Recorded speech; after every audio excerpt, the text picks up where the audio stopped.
create incentives and oversight for employees following protocols during COVID. And I have picked some industry leaders this week that are especially remarkable, and that is the legacy team, as well as we have some extra guests that are from the Ascent team. That's Steve Nadald and Casey Kilpatrick. And first, I'm going to let you introduce your legacy team, Lily, and however you guys want to do that. Pass it back to me, and then I'll let the Ascent team also introduce themselves, and then I'll pass it back to you. Great. Thank and you. Welcome, everybody. Yeah, thank you so much, Dana, for inviting us to be a part of this and for putting this series together. My name is Lily Wilkinson. I do business development for Legacy Outdoor Adventures and our women's program, Juniper Canyon Recovery Center for Women. And so on this call today from our team is myself, Derek Daly, who is one of our co-founders and who does business development. You'll be hearing from him during the presentation. And then our executive director and co-founder, Gil Hallows, is also going to be chiming in as well. And thanks, Steve, were you going to let Derek introduce himself? No, I'll save that. Yeah. So once we get rolling with the presentation, you'll hear more. They'll do more of an introduction about themselves. Yeah. Okay. And Steve and Casey, I want to just introduce you guys real quick again. Casey, if you could introduce yourself quickly, and then let everybody know who he is.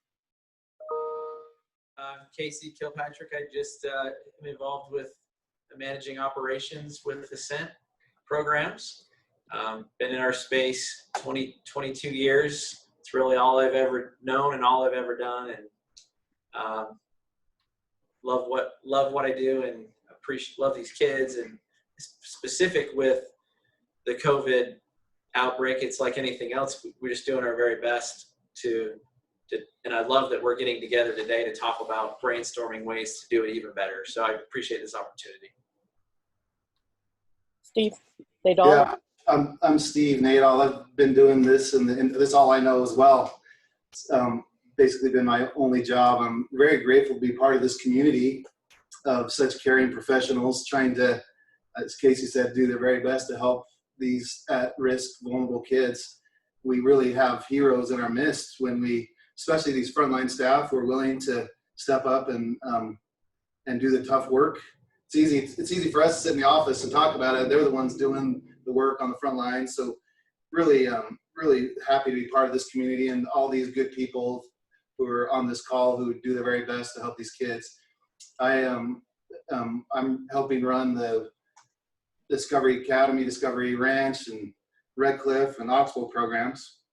We're really happy to have Casey. Casey has been in the industry, as he said, for 20 some odd years. He was at Interchange before that and New Haven, and he's the guy that keeps the trains running on time and has a lot of insight if we ever get to that point around some of the HR repercussions as we talk about incentives for employees, and we're happy to do that. And we have Brent here as well, who was he helped do the call last week, right? And he led us off last week. Brent, thank you for that wonderful summary.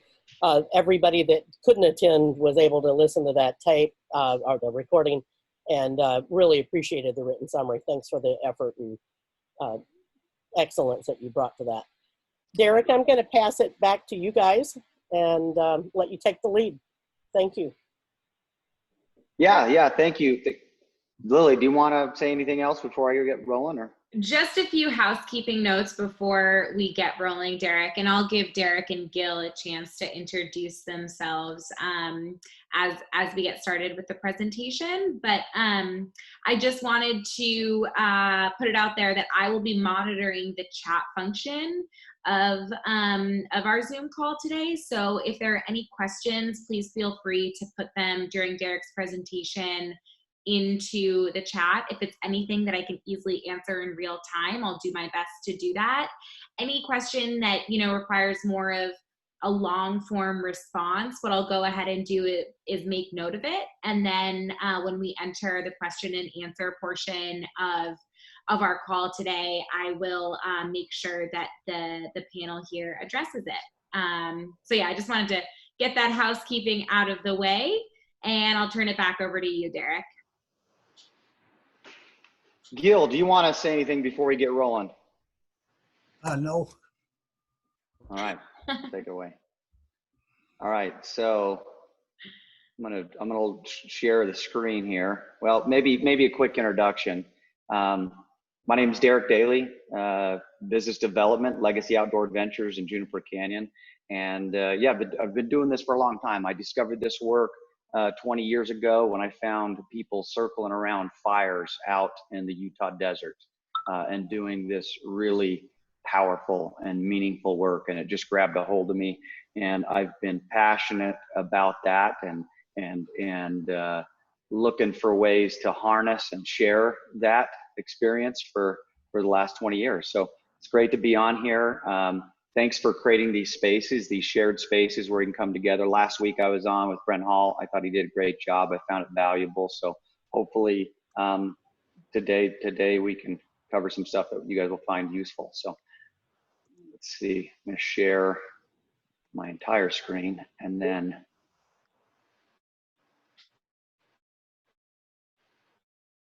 okay.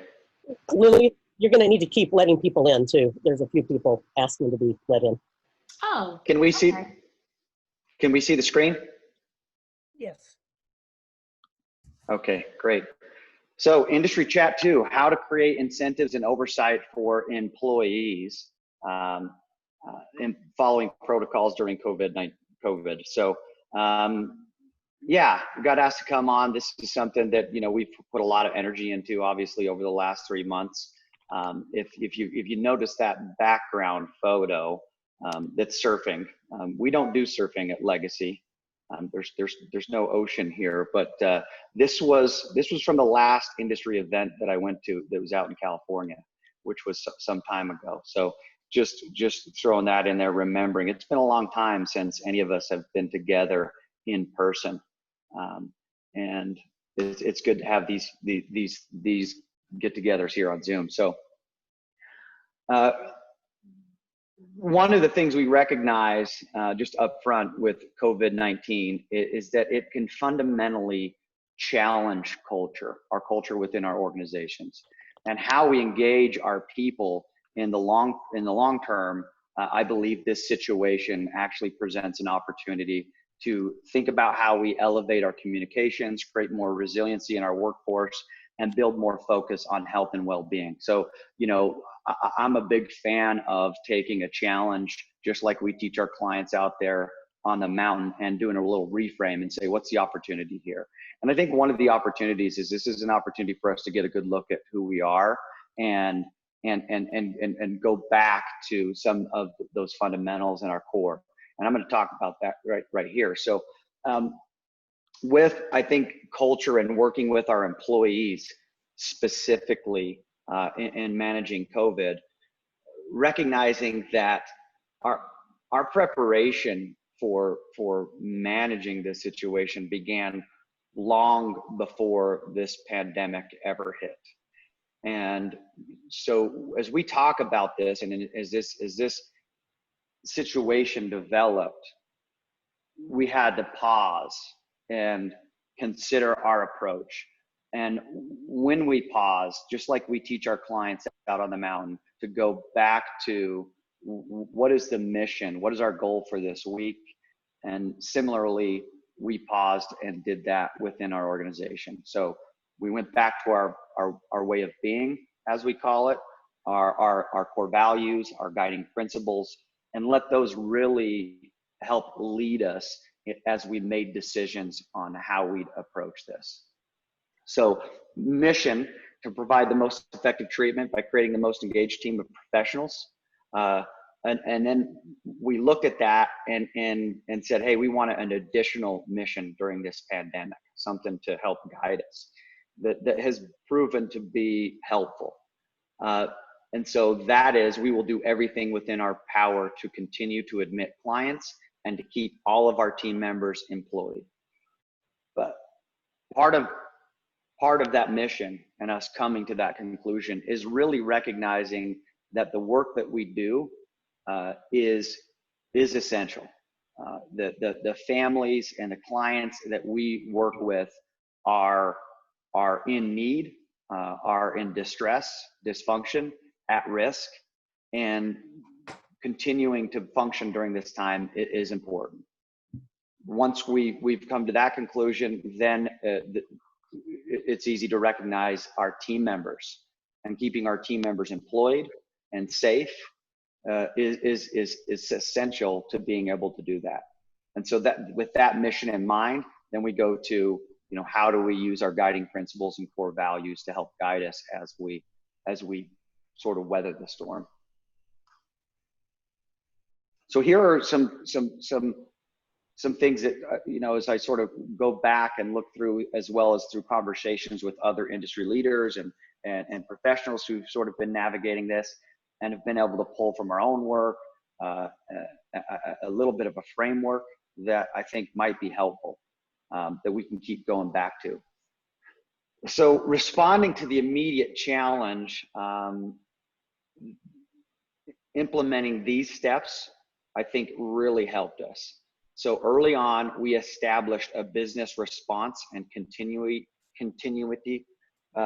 team, which consisted of leaders within our organization who are going to take this on, this COVID.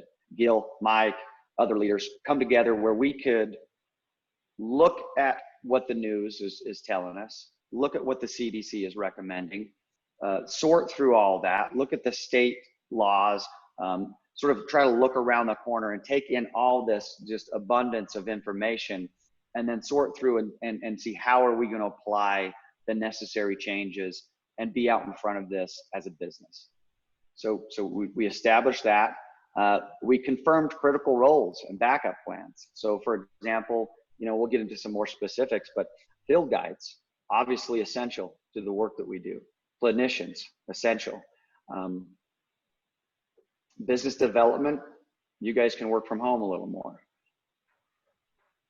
Evaluate the actual work of your company and how it might be changed. So, the essential work that we're providing is working with clients, adults who are suffering from addiction, mental health. That is our focus, is to work with clients and to apply therapy and wilderness therapy.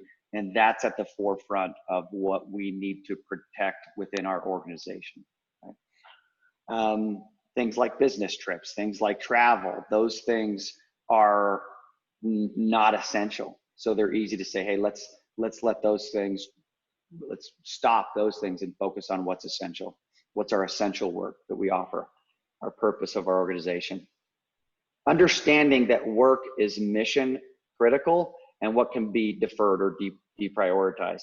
So same thing there, being able to go through our personnel and be able to allow folks to work from home and find unique ways for them to remain connected to our culture. So show up for your people, set the tone at the top. This is something that I think Gil does a very good job of as executive director. One of the things that, and I may revisit this, is when new potential staff at any level in our organization arrive for employment or to start a job, one of the questions or invitations that we offer them, Gil usually sits across and says, hey, we want to invite you to take a good look at who we are and see if we are who we say we are. See if our culture and our values and how we operate fits with you. And then in turn, we're going to do the same. And so I think it's just a really good way to bring people in and make sure that we're getting strong investment in our mission and our guiding principles. And I think that sort of approach, going back from the founding of Legacy, really set us up well to go into this crisis with strong culture that could adapt. Define your communication strategy and make it visible. This means determining when you're going to have meetings, what they're going to look like, how we're going to communicate not only to our guides, but our clients who are out on the mountain. And so weekly program leadership would go into the field and give updates, very candid updates, not just on what's going on with the virus out there in the world, but also within our organization, and keeping people as updated as possible, and inviting a dialogue in that process. And that goes into educating our employees about COVID-19 symptoms and prevention, making sure that it's more than just mandates that we're bringing down, but there's education as well. And then that leads into establishing employee support procedures, and just the procedures that we want our organization to follow during this time. So following this framework at Legacy, here are some examples and steps that we have taken specific. These are a few. I just sort of pulled some of them out. Established a COVID-19 organization response team with leaders who are specifically tasked with keeping an eye on this and helping us make adjustments and communication to the team. The team established firewall protocols to keep the virus out. So specifically delivered, here are the adjustments that we're going to make to create that firewall. Utilized our guiding principles and values to create safe space for routine discussion and open dialogue. So, you know, one of the things that we want to make sure is that our guides and our clinicians and our employees feel comfortable enough to come to us when they're presented with a challenge. A recent example for me is I had a funeral that I had to attend to. So I went to Gil, went to Mike and the team, and I said, you know, I've got to go to this funeral. And so we had some discussion around how I would manage that and remain safe. And then recognizing that was going to be difficult, I've come back and I'm on quarantine for 2 weeks. And so that happens through discussion. So, and that really is a tone we've set throughout, going clear down to our field guides. We went as far as securing county housing for the critical guide role. So we've rented houses in the community for our field guides. So even when they're off shift, they can continue to practice safe social distancing and maintain the standards that we're looking for to keep our program safe. So that took some resources, but one of the things we found is by supporting our guides in that way, there's appreciation, and it really helps in us having that open dialogue. They understand the importance and the value that we're placing on, hey, make sure you're safely practicing these protocols even when you're not at work, and hey, let us provide you a place to live, so that's a little easier to do. Of course, you know, in Wayne County, there were some opportunities for renting and securing places that made that feasible for us. We were able to secure some homes and for guides to stay. So prioritize mission critical work and discontinue all company travel, canceled meetings, that kind of thing. Just reassessed all of those program elements and decided how to rank order. So there's a couple meetings that are essential to our culture, leadership meeting. So we've kept it, and we do that weekly through Zoom, so we can interact and see each other's faces, because we recognize that's an essential and important part of our culture, is to be able to interact and see each other's faces. Of course, made program adjustments, went full immersion. RTC, our groups were not coming back into the buildings. Practice universal CDC precautions. Established mission critical quarantine groups. And so going back to the mission to keep our staff and our clients safe, all of our new clients go into a quarantine group and stay there for 12 days as well as get tested. And that allows us to just add an additional layer to ensure that all the clients who are in our program remain safe.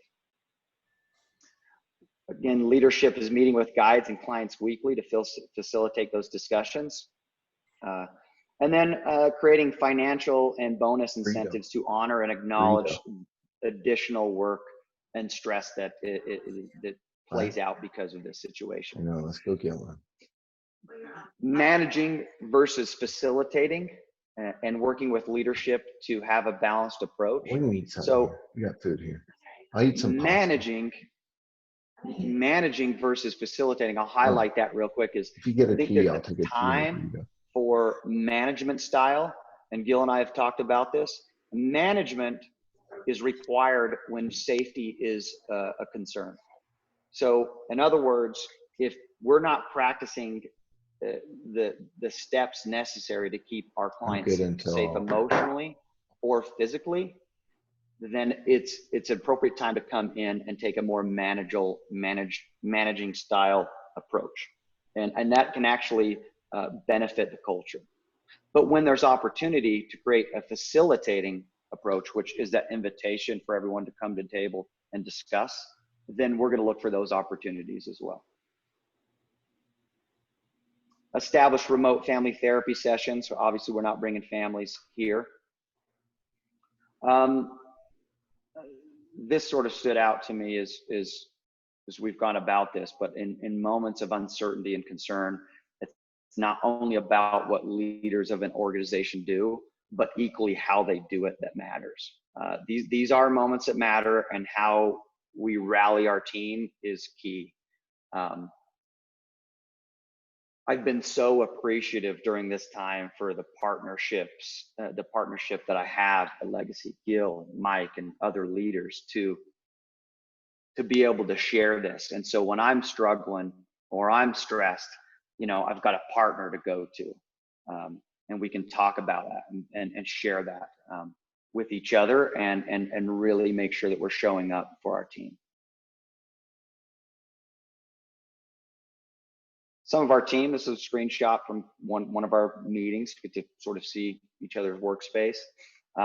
Some additional philosophies that we've brought forward during this time to care for our people is just using the term intentional community. So like I mentioned before, prospective employees are invited to take a good look at our core ideology and how we practice and model the Legacy way of being to our clients, and then choose in and embrace it as their own.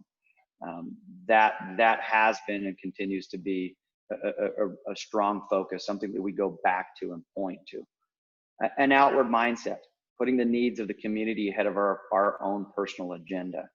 So what is it that our team needs today, our clients, and how can we make an adjustment, and role modeling that within leadership, and then really inviting guides, clinicians, employees to follow that, I think is really had a meaningful impact on our team members feeling supported. And then focusing on our circle of control and accepting with serenity what we cannot control. This is a reality. I think that we're reaching a bit of a stride here at Legacy, where there is a bit of a new normal, and I see spirits sort of increasing. We're sort of dialed in, and some of the initial stress and shock and culture impacts are starting to fade, and we're settling into being able to follow the protocols and manage. This is the last slide here. Recognizing that these are moments that matter. How we lead will leave a legacy over the long term. And then I initially always put people first in a time of crisis. And then I just said, no, that's not it. It's always put people first. And so, when we talk about, and we can get into some more of the specifics in the Q&A around how are we doing this with our employees specifically, started a long time ago. And they are our guides. Our employees know that they are valued. they know that we care about them and that is a priority for us. And so going into this, I think that really helped our guides show up and rally and support and say, hey, what can we do to help the organization get through this? With that, I wanted to go through it pretty quickly. I'm going to stop the sharing.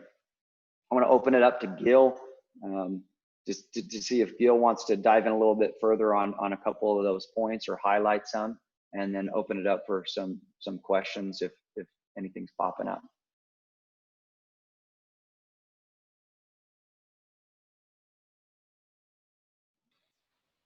Gil, Yes. there you go. You're on. Okay. I'll start by saying I feel very fortunate to have the hand we have been dealt here for dealing with the pandemic.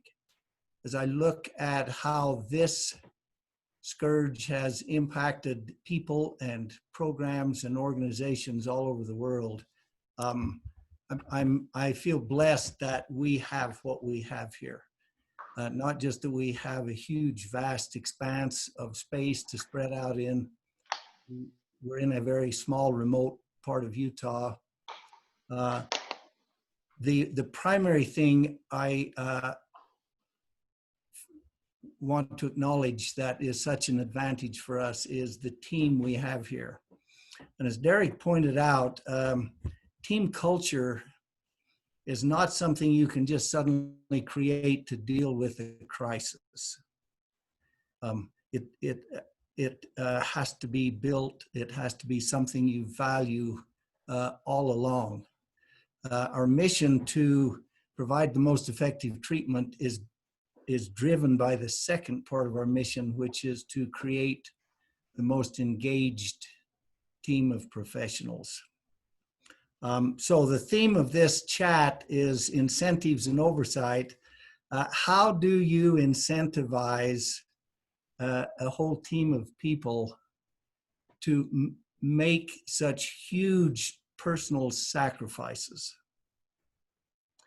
And first of all, let's acknowledge for all of us in this field that this is a demanding, rigorous, taxing line of work we have all chosen in the best of times.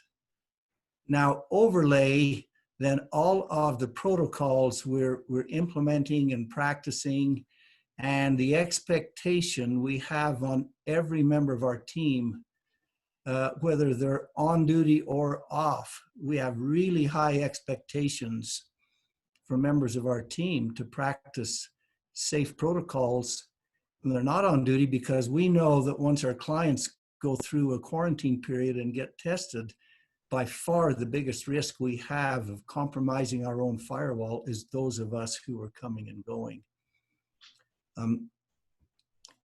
And so the way to incentivize people, I firmly believe, is there has to be in the mind of every one of our team members a cause that is worth personally sacrificing for. They've got to be able to see the impact and the value of their contribution to the work we do. So we have this new mission we developed that supersedes our primary mission, because unless we can stay open and keep admitting new clients, we won't be able to deliver on our other mission.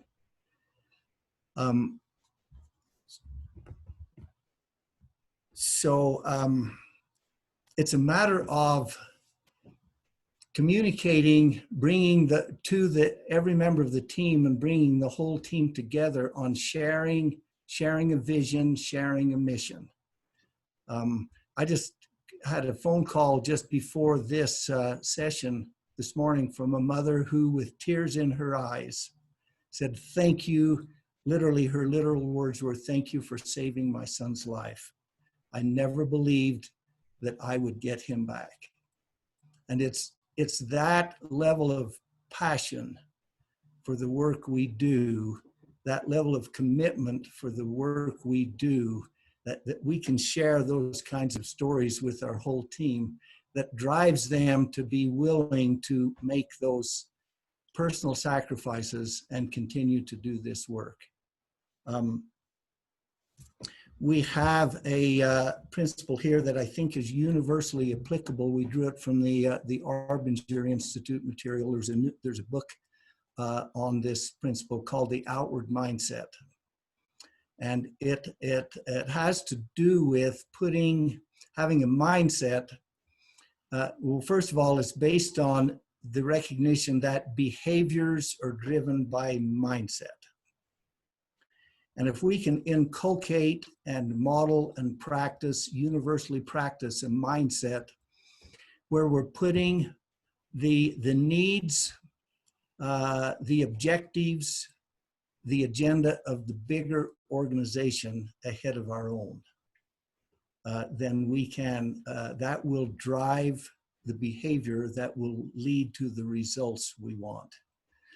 So how did we implement universal masking whenever we're within 6 feet of another person or whenever we're indoors?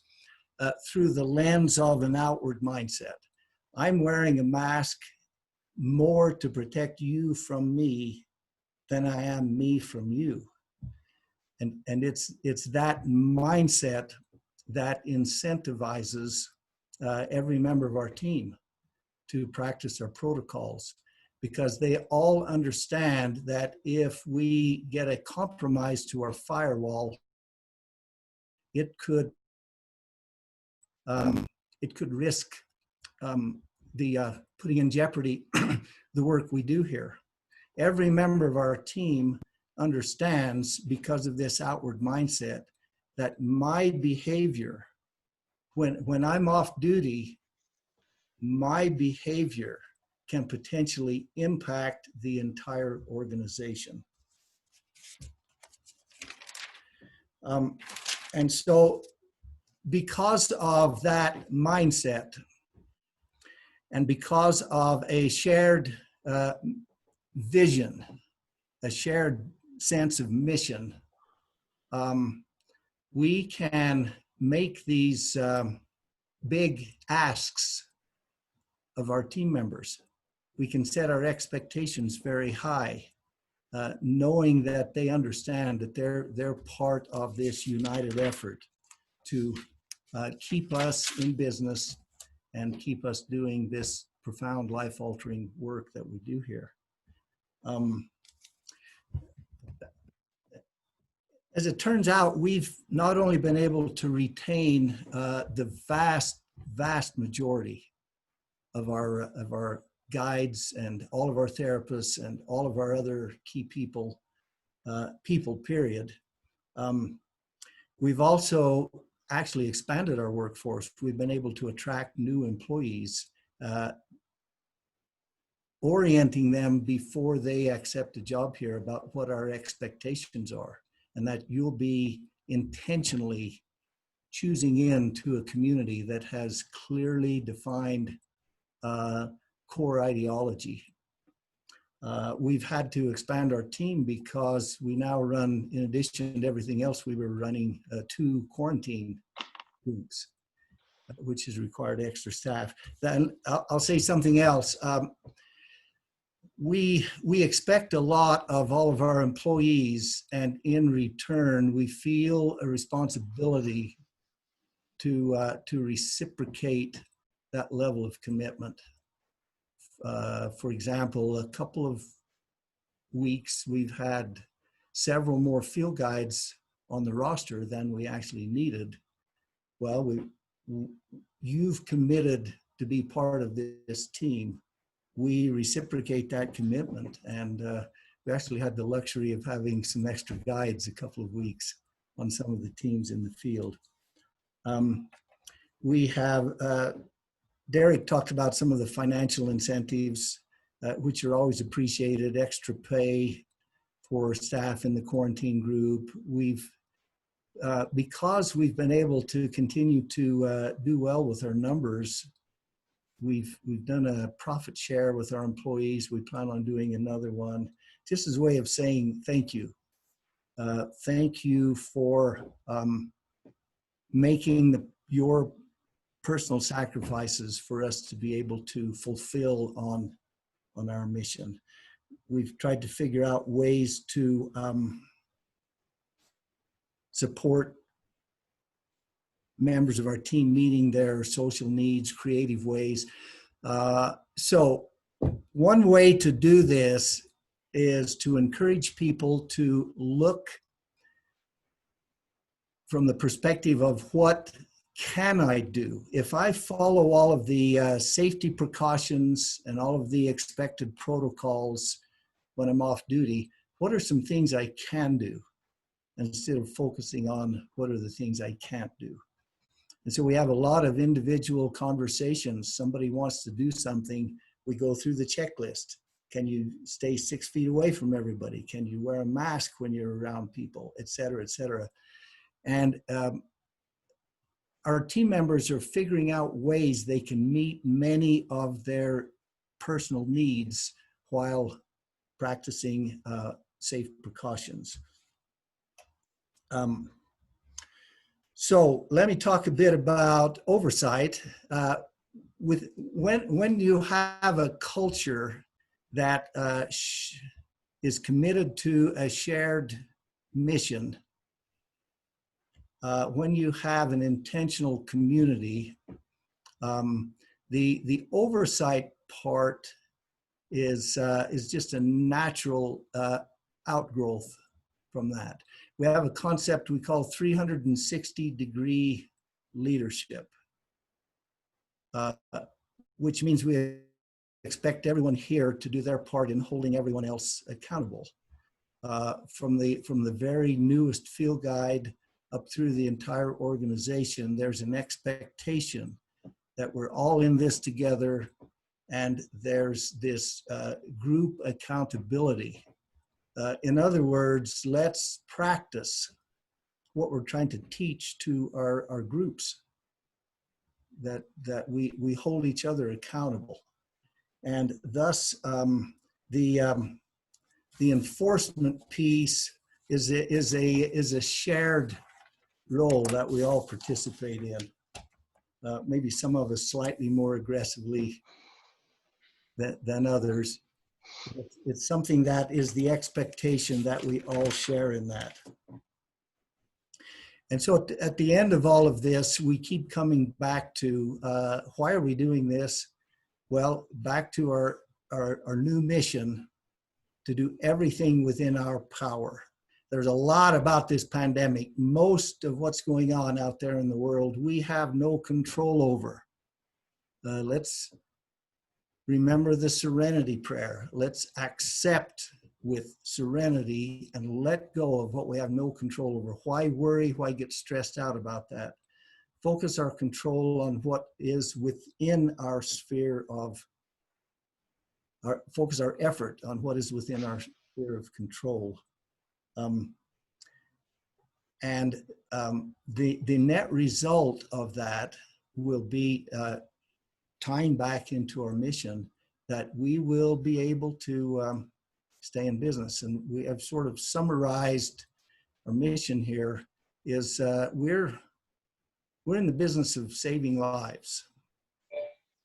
And there's a new dimension to that too, because consider clients, students who come to any of our programs leave us with some practices imbued around how to keep themselves safe when they get back out there in the world. So there's a whole new dimension to our mission to impact and save lives, while at the same time saving livelihoods. Bill, this is Dana. I had an interesting conversation with Derek about you guys asking staff to, make the sacrifice of not going home to their roommates, not going home to their families, living in company housing at times when you needed them to. And I was so inspired by that. And then, parents, of course, are asking us, I only want to send my kid to a program where they make their staff not go to birthday parties and they make their blah, blah, blah. And I was talking to Steve Nadal about that. And he said, it's so important that you don't create a culture where you encourage your staff to lie to you, that you want them to be honest. Like you used the example a while ago of, I've got to go to a funeral. What do? I can't not go. And, and going into 2-hour, the 12-day quarantine after that. So I'd love to open a discussion point about where the balance point is and how do we represent that to the public of where you can create culture, where you can set those kind of expectations. Do you have your staff sign an honor code around things like outward mindset and shared vision? What do you do when people violate those things? Parents want us to have intelligent answers to things like that.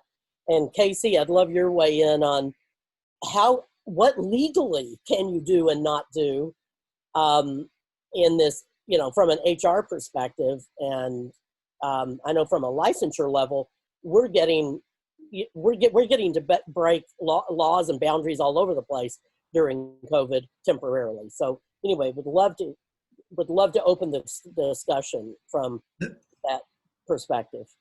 Let me provide a brief response, and then I'll defer to Casey or whomever wants to weigh in, which is to say that you might call it a contract that our team members enter into when they choose in. This is who we are. This is what we expect. Can you embrace it and make it your own? And then we tie it all to our core. We have right at our core integrity, doing what we say we do, being who we say we are, and open, honest communication. And we just have many. If somebody were to violate our expectation, that would warrant a conversation. Does it put their employment in jeopardy? Not necessarily. It depends on we have people all the time who have a lapse in awareness. So that's a matter of just constantly reminding each other. If the cause of a non-compliance is a lapse of awareness, that's one conversation. It's just a reminder. If we have had so few actual deliberate, I'm going to do this even though that I know about, let me say that.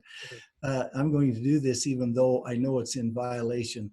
That would just be a conversation. It would depend on that team member's attitude about why I did it and why weren't we honest about this, and do you see the urgency, the importance of following our safety precautions, how it could jeopardize the whole community here. And guys, I'd love to invite everybody to go on gallery view if you haven't already, and really join in to a lively conversation and question and answer here. Please don't feel like it has to be a formal question and answer. Casey, you want to weigh in? Or Steve? Yeah. Can I just chime in for a little bit? I really appreciate the context that Gil and Derek have given, and this discussion about culture is so important, and we believe that too. And I think the culture that you can establish of allowing someone to, they have to feel safe to raise their hand and say, I think I may have been exposed, or someone in my family has been exposed, and I need to be able to quarantine myself, as you guys have explained very well, and I need to go get tested, and I need to make sure, right? And that can't, kind of have to take a stigma away from the fact that they may have been exposed, or they may actually have COVID, or someone in the family has it. That I can just speak to you from running the wilderness program as well. It is, I love what you guys are doing at Legacy, and at Red Cliff, it's a little easier to do that in a wilderness setting than I can tell you, frankly, that it is at Discovery Academy, where we've had cases, right, where we're in the middle of town and we have staff coming and going, and so it is difficult. And I think obviously policies have to be adapted and changed to a degree, but at the core of it, I love the fact that you mentioned culture, and culture has to be, we cannot have a culture where someone is going to hide the fact that they may have been exposed, or someone in their family has. And you have to have incentives, financial incentives, that it's okay for them to raise their hand, and they're not going to be financially, there's not going to be a financial penalty to them. They can take the time they need away from the program to make sure that they're safe. And that's the discussion that Dana, you and I were having, and Casey can speak to that more. He knows the nuts and bolts of that. But I love the discussion of culture, and it really does go back to the mission, and people have to feel dedicated to the mission, and they have to feel that what they do matters, and they have to feel like that they can raise their hand and be heard and be safe. Mm-hmm. I would just say, making it easy to do the right thing. I feel like, as we met with an attorney early on in March when this thing first hit, to try to get out, doing our best to get out in front of things. And you're right, Dana, that under normal circumstances, employers really can't. There's a lot of things that you just can't do, right? As far as dictating behavior outside of work, it's what happens, particularly in the workplace. But with the COVID pandemic, the rules, those things needed to be set aside. And we had some good advice from an attorney that said, look, this is sort of uncharted territory, and there are some things that you can do. And we put together a specific COVID-19 staffing policy, basically how we're going to staff the facilities. It involved self-disclosure, number one, basically people not being afraid to raise their hand, and we pay them and have paid employees. Fortunately, in most cases, when they actually didn't end up contracting the virus, but we paid them to stay away because they thought they had been exposed. But paying them not to come to work at the end of the day has been a great thing for us, and I think has really helped with the culture, and has helped them feel like they can raise their hand. I would say the other thing we've run into, it sounds like similar to Legacy, are employees that want to travel, and saying to them, you can't, feels a little heavy-handed. However, when saying to them, look, if you're going to go there, you're not going to be able to work, you're going to have a quarantine period when you come back, and you just have to understand that that's how it's going to be. And so we've experienced both of those things in practice. I would say I noticed on the group chat there were questions about having staff, like Legacy has done, creating places for them to live. We found even with our employees that have families, they really wanted it. Meaning, if there was any concern as they're working with these kids, they didn't want to take it home to their families. So having a home, we did the same thing. Having a place for the staff to go was very much appreciated during, as we were working through that situation at Discovery Academy. And thank goodness we're able to put some firewalls around it, contain it, and we're feeling, we're beyond it at this point. But I would say we worked with them. We didn't. It wasn't necessarily us requiring them to do it, because we didn't have to. They actually wanted it in this case. They wanted that. They didn't want to go home. They wanted to have a place that they could go and not take it home to their families. Casey, I've sat in on several governor's task forces in Washington during this first 90 days, where we were dealing with emergency decisions that had to be made about, are we going to hold people to the standard of their CEU commitments when they're having to lose thousands of dollars and canceling trips and conferences? And if we needed to bring in massive numbers of staff from out of state, could we violate our normal licensure standards, and what were those new standards going to be, so we could do rapid response on everything? And it was, we responded really fast. It was amazing how fast those work groups came to consensus on what was needed. In the HR world, have you also had governor's task forces address whether or not you would face liability if you had staff spend the night and that was an expectation, and but yet you couldn't afford to pay everybody to sleep in safe circumstances and things. How has the state dealt with that from a staff HR perspective? I mean, for us specifically in Utah, there has not been very specific direction on that. And in our case, thankfully, it hasn't been a big thing. We've been able to feel like doing the right thing is what our employees wanted to do. Mm-hmm. So I think a couple other things, specific HR law, normally you wouldn't, for example, have your employees gathering health information about your employees, like even taking their temperature. Right. Under normal circumstances, wouldn't be a thing. But it's one of those, under these circumstances, it's the right thing to do.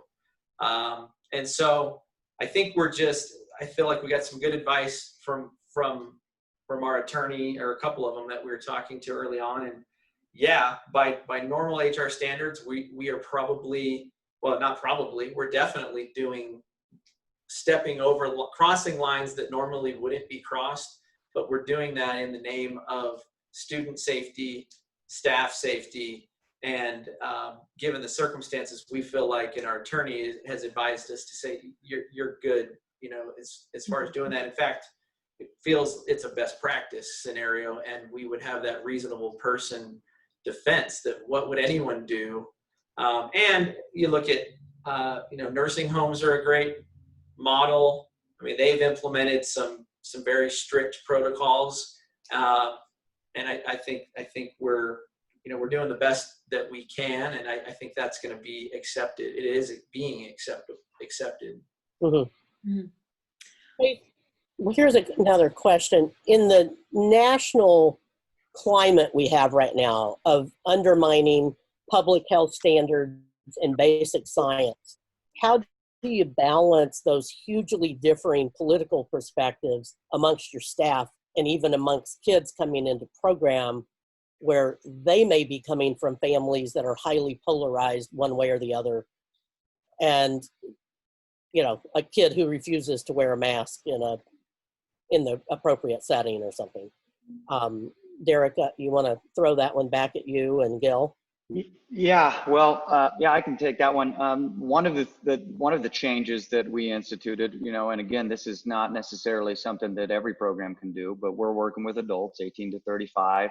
And so a new procedure is on admissions call, and during the admissions process, we're requiring that we have a conversation with any potential client. And part of that conversation, we like to talk to them whenever possible historically, but now that's a requirement. And even if we're working with an interventionist case, we're going to talk with that potential client. We're going to lay out really specifically what our program looks like and the changes that we've made and the expectations around quarantine and keeping our staff and our other clients safe, and ask them before they ever arrive if they're willing to commit to uphold those expectations and those realities. And if we have a client who is just not ready, or is a bit of a curveball or uncertain, we might hold a stricter line than we would under normal circumstances. And again, it comes back to student safety, client safety. In all honesty, I can't think of an admission that I've worked on over the course of the 3 months where that conversation hasn't gone in a positive direction, where people, even I think with different political views, tend to say, okay, yeah, I understand as a program that you're taking these extra steps, like with a nursing home or in a hospital setting, that there are standards that we're going to uphold. Most people, I think, connect with that and understand. And really, I think at the end of the day, one of the things that I think it does is it makes people feel reassured and say, like, oh, you care. You guys care. You're taking these additional steps. I actually feel safer coming to your program, knowing that you're being really tight enforcing these boundaries. Yeah. I have specifically Tina Halliday and Trina Packard, if you guys can unmute. I'm curious, in a more acute psychiatric setting, are you seeing this? I have several of my young adults who are bordering on white supremacist thinking because they're a little paranoid, they're a little delusional, they're kind of that paranoia and the extremity of that sort of seems to be attracting these slightly psychotic kids to that bandwidth right now. And I'm wondering if you guys are seeing more of that in a more acute setting than they are in residential treatment or wilderness, where you're having to deal with that, almost delusional level of influence.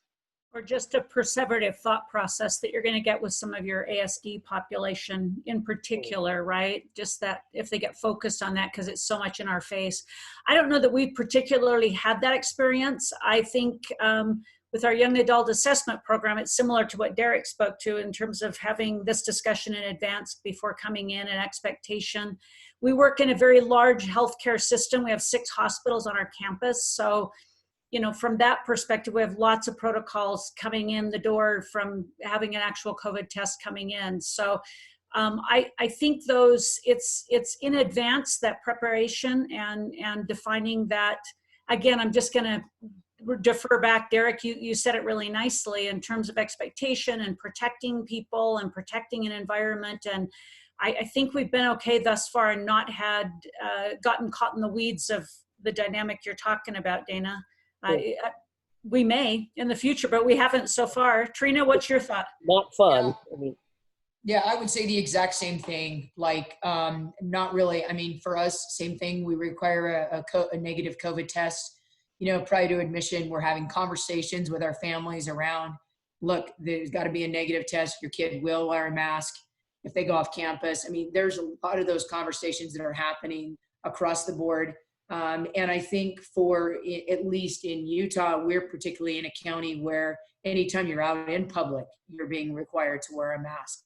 So we're not even seeing that resistance on the employee level that many other counties may experience because it's not mandated. But in our particular county, it is mandated. And that. So really, Dana, we're not seeing much of that at all. And I would agree with both Derek and Tina. It really is coming down to when you set the expectations kind of coming into it, we're having the same exact issue with like visiting. Parents not visiting was a very, very difficult thing. And as time has loosened up, we've allowed some visiting. And the majority of our families have been completely compliant with everything that we've laid out. But we do have a few that are very politically polarized, not going to follow those kinds of things. And we've just allowed them, if you're not going to follow those, then you're not visiting. So we've really had to hold some hard lines that have been really challenging in some ways. But the majority of this, there's been really a lot of compliance around it. So we're not in the weeds either, thank goodness. Great to hear. Erica Rubin from Florida, you're dealing with a lot of quirky thinkers in your ASD group of young adults, and they're often out in the workplace extensively, 30, 40 hours a week. How are you guys dealing with that factor? Well, luckily we haven't had any like active rioters or anything like that, like any fights or any kids that have gone into, the actual riots, because they were pretty big around here, the looting and stuff. But, it's just supporting our therapists that are actually talking to the students, and their clinicals, and supporting any clinician that comes up with the students that have some of these thoughts. So there's a couple, we have a couple, but we've been able to, I guess, contain it in a way where it hasn't become destructive. Suzanne McKinney, welcome back. So nice to see the Florida program up and running again. What's happening in Hawaii is everybody flying in 2-week quarantine before any engagement with the Hawaiian culture? What's happening there? You're on mute. Oh, you're on mute. Yep. Can you hear me now? Barely. Go ahead. Oh, sorry. Yeah. No, Suzanne, you don't have good transmission. There's a They fair seem- amount of feedback, yeah. Paula, I want to make sure that you have a chance to ask your question. I know that was sort of beginning, it's towards the beginning of our presentation. Is that still top of mind?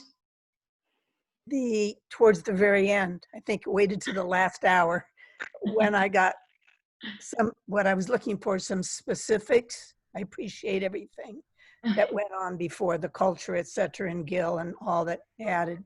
But the specifics were the things I needed to know, which was if a parent says, according to their family and the way they live, there's not going to be any mask wearing and they don't believe in the COVID, are you going to be able to say, we're not going to take your child, give us time, we'll be able to help you out and reach our way of thinking? So that's one. I was looking for specifics.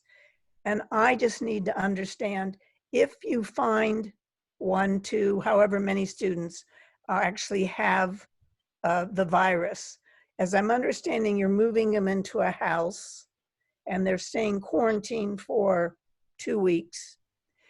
Some children in the group they might have left are incubating. This virus is sitting in them. Are you taking their temperature? What are you doing to make sure that those they left behind do not now have the virus? So it's a matter of the specifics. I'll address the second question. Well, I can actually address both, which is after our newly arrived clients go through most of a 2-week quarantine, we test them here. So when we put them in a team, we are relatively assured that they haven't been infected and are asymptomatic. And so we haven't had to bring anyone back into a quarantine because of that. And we do our quarantine teams outside. So back to the question about science and what we're learning, and are we allowing science and evidence to guide our practices?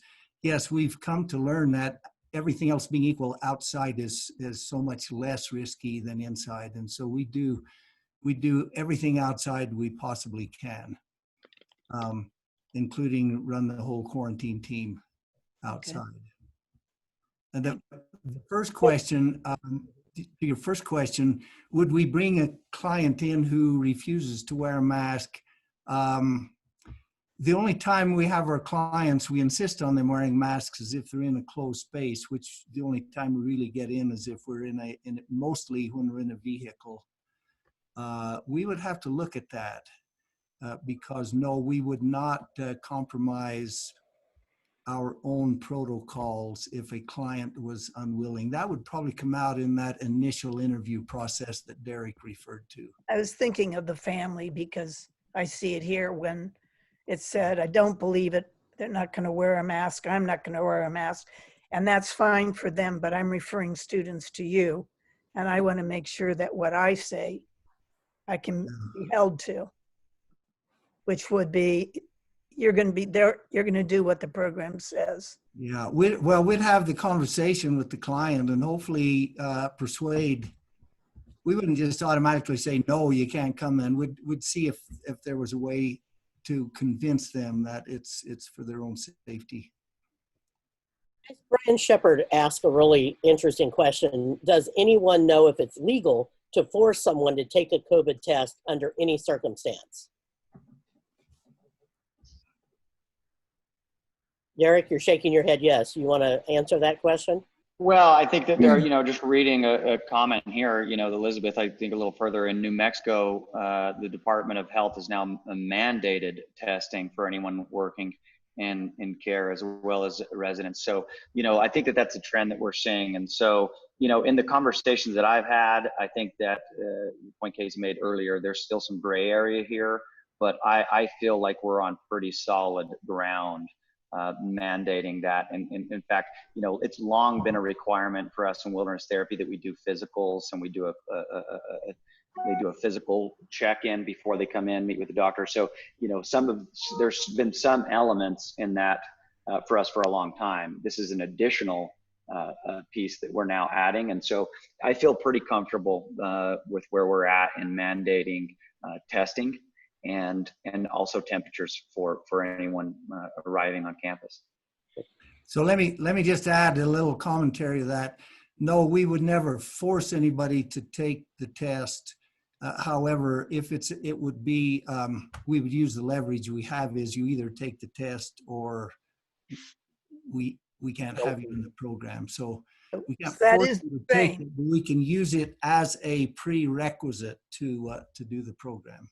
So that really is the same, using different language. Yeah. Well, I no, mean, we're not I'm in- forcing. We're making doing the program conditional upon Yep. abiding by our protocols. Right. So from a legal perspective, there is a difference. Well, you'll use different language, but it comes out the same. I think that's what you're saying. I know I'm of poor health. I know I have constant procedures I have to go to. I know that before I can do that, I always have to have one more COVID test. It's a given if I want to have good health. Mhm. So I would hope that without someone saying to me, well, nobody has to say anything. I know that just comes with, I want to be at Legacy or I want to get my child help. So I just need to know for our children that we're referring, that I'm not saying or others aren't saying, your child will be safe as far as coming in the door. Other children are going to wear masks when it's needed and there is testing, and not find that I said what isn't so. I just want to make sure I'm okay. I have an attorney too. So I need to make sure on my side. As everybody has been able to endure this for 3 or 4 months, do you guys see the commitment and dedication? Brian Shepard, I loved your comment about really dedication and commitment is where it's going to come from here for the long haul. Do you feel like we can sustain that kind of mission critical outward mindset for 12 to 18 months? Yes. What's the alternative? Yeah, we Right. have to do it. We just do what we have to do, what we need to do, what we can do until whatever length of time it takes, we get through this. What's the alternative? Yeah, Dana, I feel like, can you guys hear me now? Who is it? Oh, Suzanne, yeah, hey. You can hear me now? Yes. I feel, well, I could answer your other question, but I will answer this one. I actually feel like it's growing, kind of our mission critical things going on in our program. I think everybody started out and we had an alternative situation where we stopped taking kids for a while and we didn't even have our staff for a little while. And so we've had to rebuild things. And from my perspective, I feel that with each week that goes by, I almost feel like people are more dedicated, like they're getting more into it in a way, that they want to help. They're realizing how critical it is right now and how mental health and the kids that they're seeing are going to need us, and we need each other. So I feel like it gets stronger. At least for now, that's how we feel. Well, Mary Jo, I don't know if you're actually online with us still. I'm just curious what the pressure point is from parents for parent involvement, parents' trips to the field, graduation ceremonies, parent visits, home visits. I know even 2 months ago, parents were having a conniption fit over that. Most of our boarding school parents now are realizing that if they send their kids to boarding school, they're saying goodbye in September and maybe not seeing them till next May or June. So the therapeutic parents are not that generous with giving up time with their kids because it's so, talk about a mission critical piece for parents in therapeutic work. They feel like that family, parent-child intervention, they don't want to sacrifice it. What how do we explain that to parents and tell them that the value's still there without that, when they see that as sometimes the most critical piece? Caitlin, are you trying to answer that or just stretching? Okay. Anybody want to take a stab at the parent in the parent portion of programming? Yeah, it's been a real challenge, and that's something which continue to evolve for us, of course, utilizing technology and coming up with new ways. And, it's one of these things that as I watch this sort of unfold, I think some of what we're learning through interacting and working with parents and doing the family work on the other end of this, when we can return to normal, some of what we've incorporated as far as working with the families through this process will probably remain. I think that that's the positive side, is I think that we've actually figured out some ways to do some good family work through Zoom and do some things that we weren't doing prior. So it is a challenge, and parents often express disappointment because it is an important part of our program to come out and spend a few days and be here on the ground and do some more intense family work. And right now that's just not possible under our current operation. And so, it's something that is a discussion always on the front end. It's continuing to evolve, Yeah.